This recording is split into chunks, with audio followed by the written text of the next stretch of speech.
Hello and welcome to the Days of Yore. Today it's a little bit different, you're not seeing me, but we'll be speaking a little bit about George Burchill and the Burchill home here in Nelson.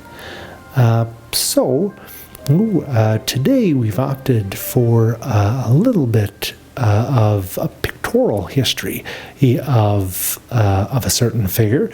Now this is something new that we're trying, probably more so due to time constraints in the midst of a busy season here at Beaubears Island. And we do certainly hope that you have and you will continue to take advantage of that. Access to the island continues until October the 2nd. So let's begin then and get into the story of George Burchill and then into the story also of the Burchill home. So George Burchill came to Miramichi with his parents in 1826 and attended school until the age of 14. And at that point, he went to work for Henry Carman in Chatham. It wouldn't be long, however, until he eventually moved from Chatham to Beaubears Island, where he began his service at the Joseph Russell Shipyard. He started as a clerk, but eventually was able to move fairly quickly. He up in the business, moving from clerk to bookkeeper, and eventually to business manager. Finally, in 1850, he and master builder John Harley were able to form a tandem that bought Beaubears Island from Joseph Russell. So in a very short time, we're seeing George Burchill move from clerk in the business to owner of that business. Again, speaking to the kind of determination and work ethic that he had and also, like I say, it's probably a lot of goal setting as well.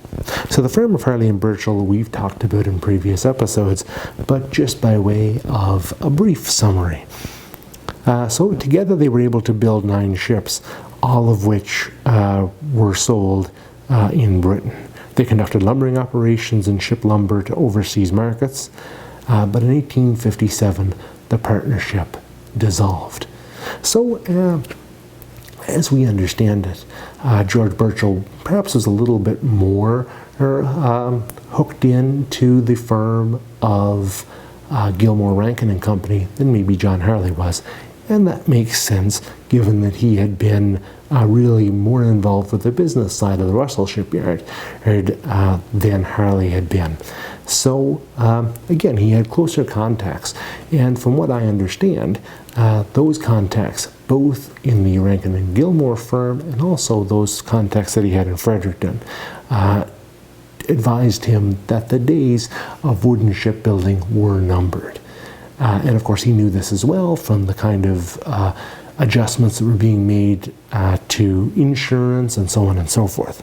So he put his share of the profits when he sold his interest to Harley in 1857 into a general store in Nelson.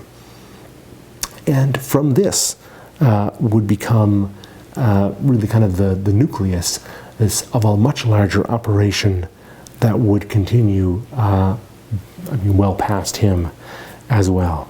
This general store was probably the biggest part of Burchill's business for many years, until eventually trade in fish was also added. Lumber manufacturing and shipping then eventually became the largest part of the firm's activity. So now, again, he was working shipping goods and also, like I say, shipping timber as well, using the experience he had likely gained on Beaubears Island with John Harley, now putting it to use for his own operations as well. In 1876, he acquired a mill site in Nelson from his son-in-law, Charles Sargent. And this again would eventually become the Burchill Mill, which would have a legacy that extends into even my own living memory. In 1880, George Burchill's net worth had reached almost $100,000. So again, I mean, to go from really inside of 50 years. So he was 50 years old. When he buys this mill, and within 4 years, with his general store, he's operating that mill at a capacity that allows him personally to have a net worth of $100,000.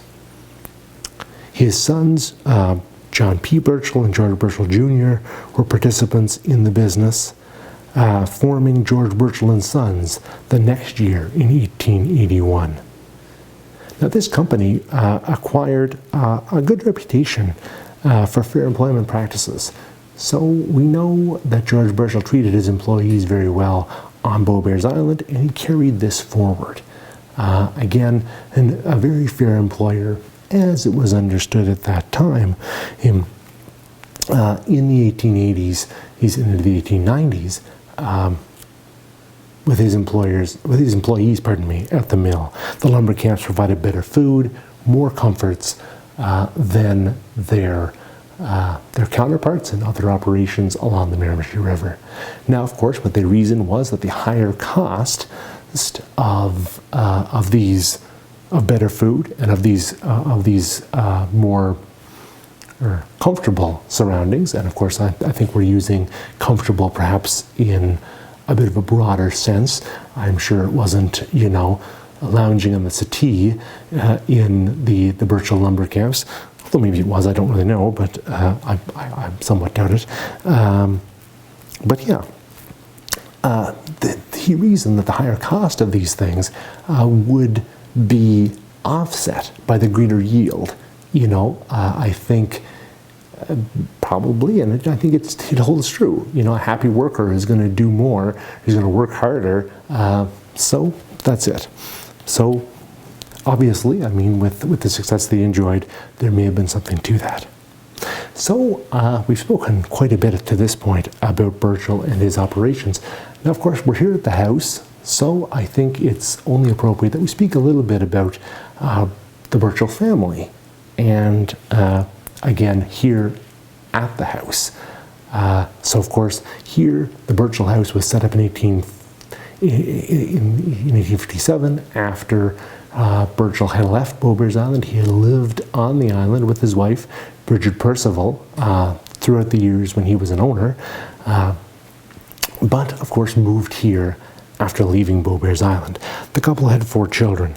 John P. Burchill, who I mentioned before, who was actually born on Beaubears Island, Alice Burchill, Josephine Burchill, who was the second wife of Charles Sargent. So that is how Charles Sargent became the son-in-law of George Burchill, and George Burchill Jr.